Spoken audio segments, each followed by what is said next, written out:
जिल्ह्यात बोलले ना आपण काय त्याच्यावर टाईप केलाय काय पीपीपी मॉडेलवर चालवायला गेलं का ना आपण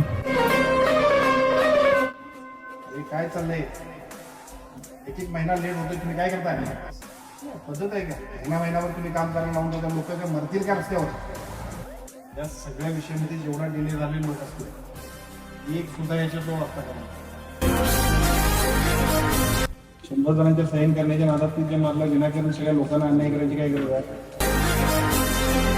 मोठेपणा मिळवायसाठी मी नाही समाजाची जबाबदारी माझी आहे ती बघायची केली